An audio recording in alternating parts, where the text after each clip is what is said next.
আল্লাহর প্রিয় নবী করিম সাল্লাল্লাহু আলাইহি ওয়াসাল্লাম জীবনে 34 বার মেরাজ করেছেন। 33 বার হয়েছে স্বপ্ন যুগে, আর একবার হয়েছে সশরীরে। মেরাজ কেন হলো? নবীর প্রিয় চাচা আবু তালেবও মারা গেলেন, স্ত্রী খাদিজাও মারা গেলেন। নবী গেলেন তায়েফে, তায়েফবাসী নবীকে সাপোর্ট করলো না। নবী করিম সাল্লাল্লাহু আলাইহি ওয়াসাল্লাম সেখান থেকে মক্কায় ফিরে আসার সময় 40 জন জিন কলমা পড়ে মুসলমান হন। নবীর মনটা খুবই ভারাক্রান্ত, তাই আল্লাহ নবীকে মেরাজ নিয়ে সান্ত্বনা দিলেন। নবী সেই রাতে শুয়েছিলেন চাচাতো বোন উম্মে হানির ঘরে। নবী যে বিছানায় শুয়েছিলেন সে বিছানায় আরো দুইজন ছিল, একজন হযরত আলীর বড় ভাই এবং অন্যজন হযরত আব্বাস রাদিয়াল্লাহু। তাদের মাঝখানে আমার নবী শুয়েছিলেন। জিবরাইল আমিন, যার 600 পাখা, যিনি নবীর কাছে এসেছিলেন 24,000 বার, তিনি উম্মে হানির ঘরের ছাদ ফাঁক করে নবীর কাছে আসলেন। নবীকে নিয়ে গেলেন মকামে ইব্রাহিম এবং জমজমের মাঝখানে। নবীর স্বাস্থ্য পরীক্ষা করা হলো, ওপেন হার্ট সার্জারি করা হলো, আর নবীর হার্ট বের করা হলো, জমজমের পানি দ্বারা তা ধৌত করা হলো। 4 বার আমার নবীর শক্ত সদর বা ওপেন হার্ট সার্জারি হয়েছে। 4 বছরে একবার, 12 বছরে একবার, 40 বছরে একবার এবং 51তম বছর অর্থাৎ মেরাজের রাতে একবার, মোট 4 বার। বোরাকে করে যাত্রা শুরু হলো।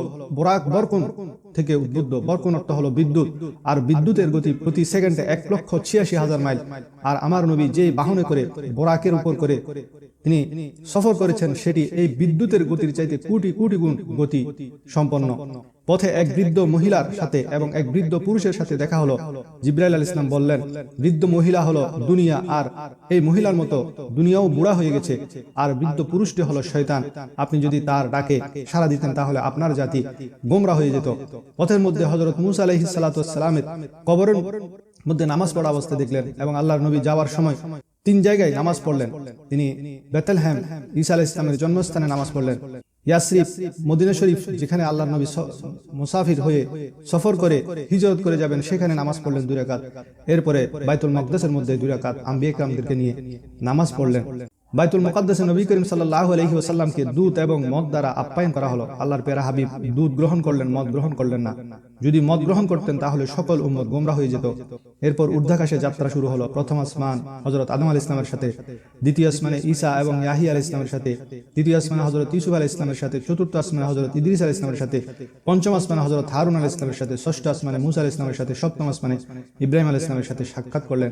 সপ্তম আকাশে নবীজি বাইতুল মামুর দেখতে পান। এই বাইতুল মামুরে দৈনিক 70,000 ফেরেশতা প্রবেশ করে, এবং কিয়ামত পর্যন্ত যারা একবার প্রবেশ করে পুনরায় প্রবেশ করার পালা আসবে না। অতঃপর নবীজি সিদরাতুল মুনতাহা বা শেষ সীমা নির্দেশক কেন্দ্রবিন্দুতে পৌঁছে যান। ক্রমান্বয়ে তিনি জান্নাত দোজখ পরিদর্শন করেন। সিদরাতুল মুনতাহায় গিয়ে বোরাকের গতি থেমে যায়।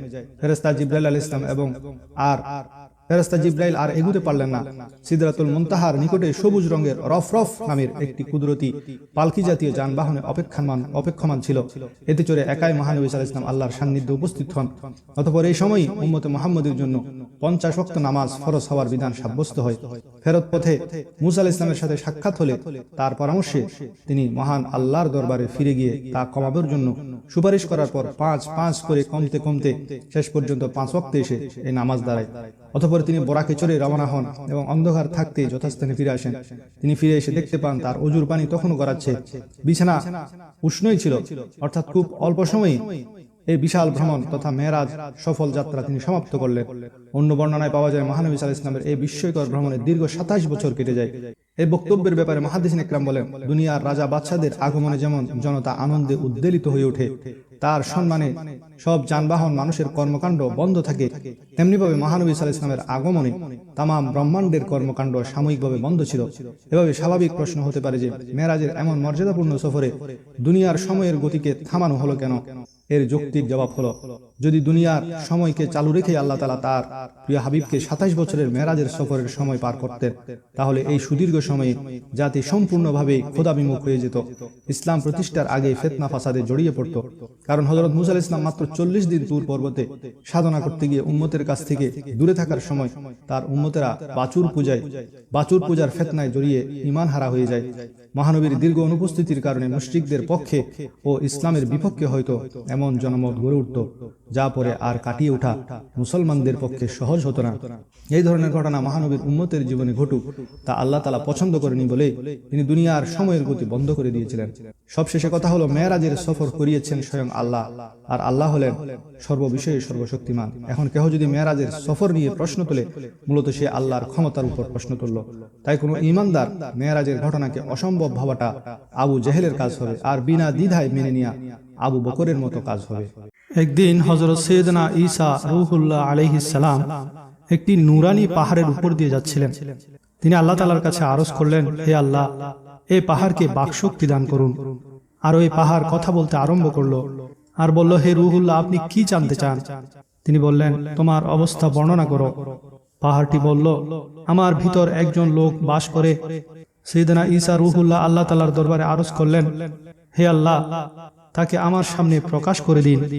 হঠাৎ পাহাড়টি দ্বিখণ্ডিত হয়ে গেল এবং তা থেকে চাঁদের মতো উজ্জ্বল চেহারাধারী একজন বুজুর্গ বের হয়ে আসলেন। তিনি আরজ করলেন, আমি মুসা কলিমুল্লাহর উম্মত। আমি আল্লাহ তাআলার দরবারে প্রার্থনা করেছিলাম যে তিনি যেন আমাকে তার প্রিয় মাহবুব আখিরি নবী সাল্লাল্লাহু তাআলা আলাইহি ওয়া আলিহি ওয়াসাল্লামের আগমনের বরকতময় যুগ পর্যন্ত জীবিত রাখেন, যাতে আমি তার সাক্ষাৎ লাভ করতে পারি এবং তার উম্মত হবার সৌভাগ্য অর্জন করতে পারি। আলহামদুলিল্লাহ, আমি 600 বছর যাবত এই পাহাড়ে আল্লাহ তাআলার ইবাদতরত আছি। হযরত সাইয়্যিদুনা ঈসা রূহুল্লাহ আলাইহিস সালাম আল্লাহ তাআলার দরবারে আরজ করলেন, হে আল্লাহ, পৃথিবীর বুকে কি তোমার নিকট এই লোকটার চেয়ে বেশি সম্মানিত কোনো মানুষ আছে?